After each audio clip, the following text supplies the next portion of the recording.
In 1977, we made the first plans for an overland tour through Africa. 37 years later, the dream became reality. We spent 4 years on the road, traveling through 5 continents. Our journey came to a sudden stop in Southeast Asia due to Corona.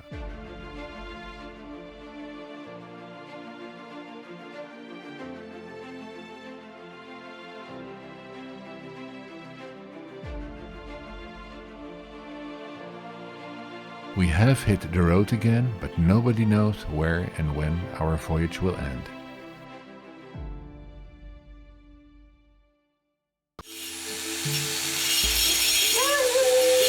In the previous episode we continued our visit to southern Laos. We made a bird walking tour and we visited Buddha sculpting workshops, a weaving village and a Khmer temple. Last night it has been pouring and there has been a big thunderstorm, but it's dry now and things are already clearing up. We decided to stay one more day at our beautiful place on the Mekong and to visit the Bolaven Plateau. It has a beautiful double waterfall, 115 meters high.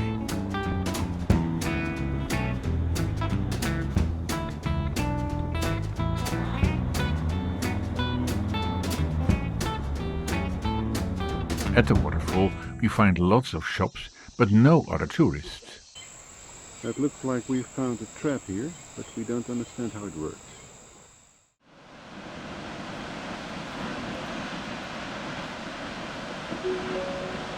When we arrive, a mist rises from the valley so that the waterfall is occasionally visible.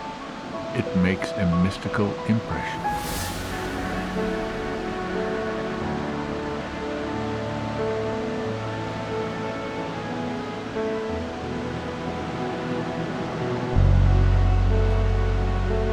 After a walk, the fog has lifted and we can see the waterfall beautifully.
Last night we had a tremendous thunderstorm again. Fortunately it's now about to dry.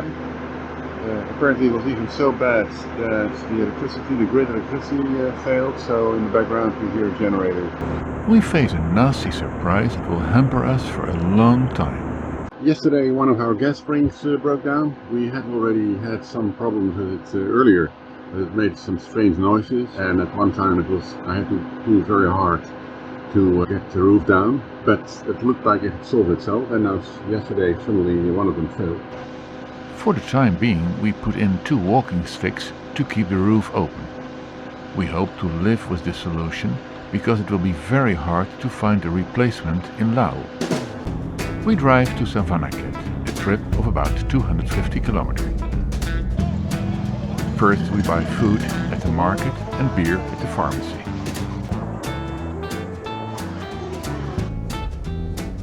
It is a good road along rice fields and villages, but we have to pay attention because there are many potholes, especially further north.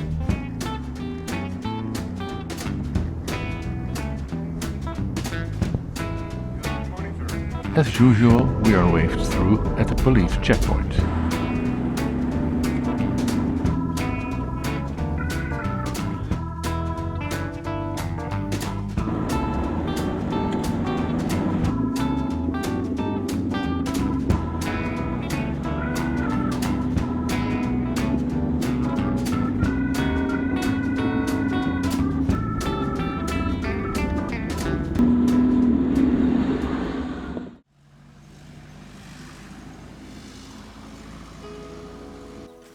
On the way we make a stop at the stupa maker.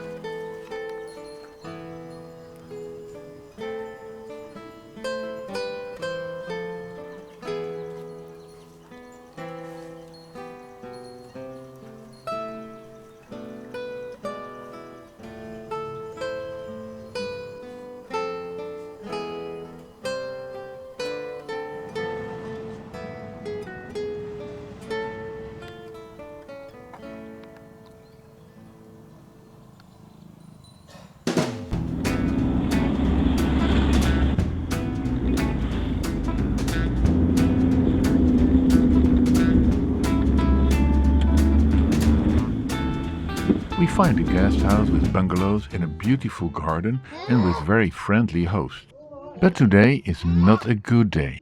Probably due to the higher pressure, the second gas spring now failed as well, so with a lot of effort we managed to push the roof up, but it had to be done completely manually.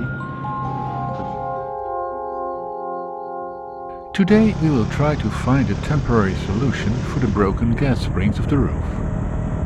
Jan goes with the son of the hostess of the guest house on the back of a moped to look for hardware stores, without success. With brave Dodo, with the hostess herself, he goes to a different shop where some parts are bought. Then we drive a bit further north. We made a design to raise the roof with a kind of lever. Unfortunately, the conceived construction has too many risks that we cannot control the roof when lifting it.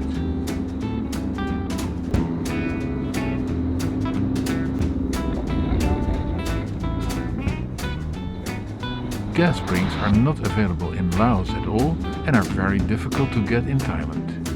We can open the roof about 2/3 by hand. That's enough to cook and sleep in an emergency, but very inconvenient. We decide that we will therefore have to make do with hotels and restaurants for the time being. It is always nice to take a picture with a Dutch giant.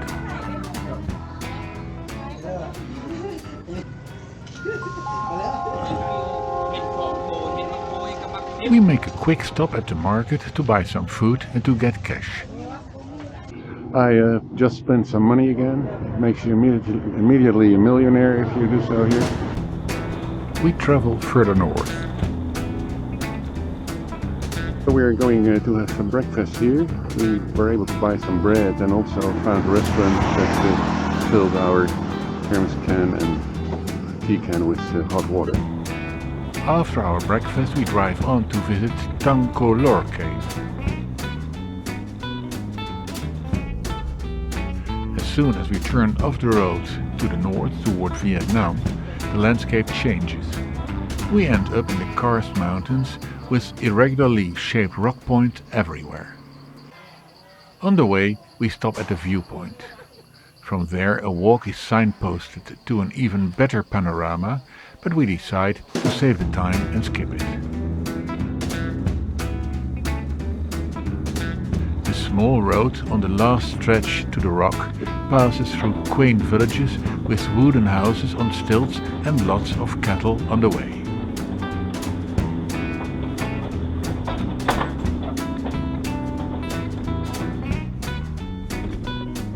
According to the map, the road is in very poor condition, but it looks like it has been upgraded recently.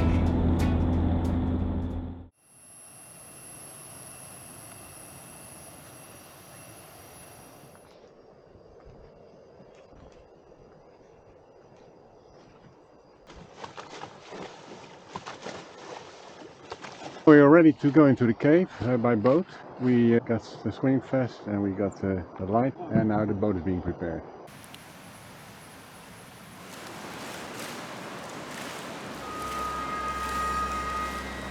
The cave is a great vault of up to 7 kilometers long, with the height and width of a cathedral at many points.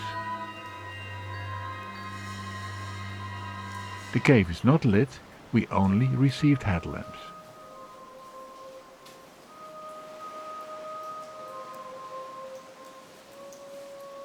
We walk through it the first bit, but for the most part we sail.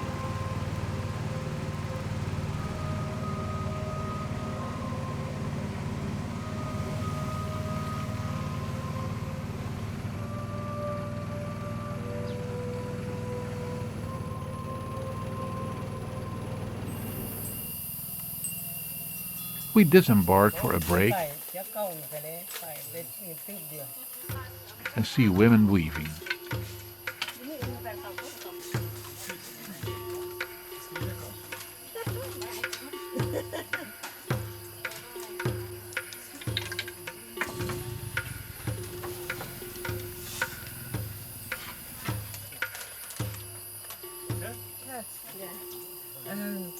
Not so many. It's wool, so thick. It's a blanket. After the break, we return via the same way. A few times the skipper jumps out of the boat to push it over a rapid. Once we have to climb. All in all, we are in the cave for about 3 hours.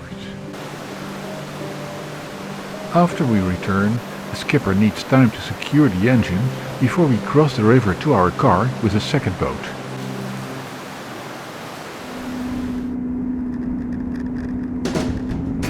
The shore next to the river would have been a great place to camp, but alas.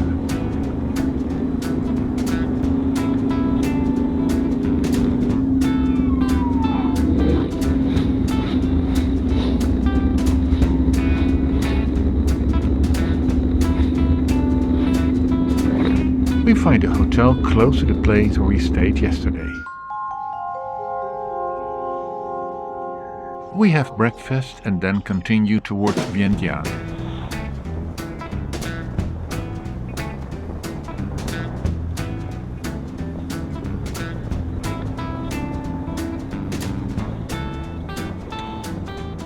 The environment is monotonous and the road is full of holes and unpaved parts.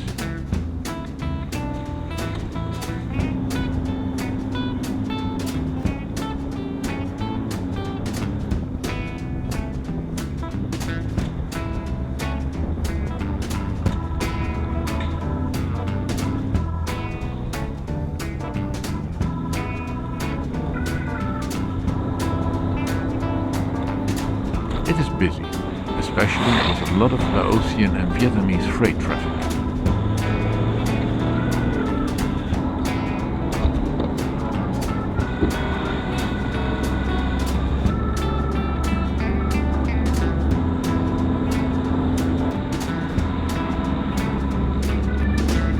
We are happy when we are there and can try the swimming pool.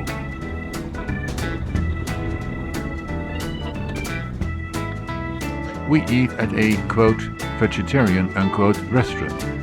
That means that there are vegetarian dishes on the menu, but meat and fish are also served. Because it is vegetarian, no normal beer is sold, but it is no problem to bring your own. In the next episode we explore Vientiane, the capital of Laos.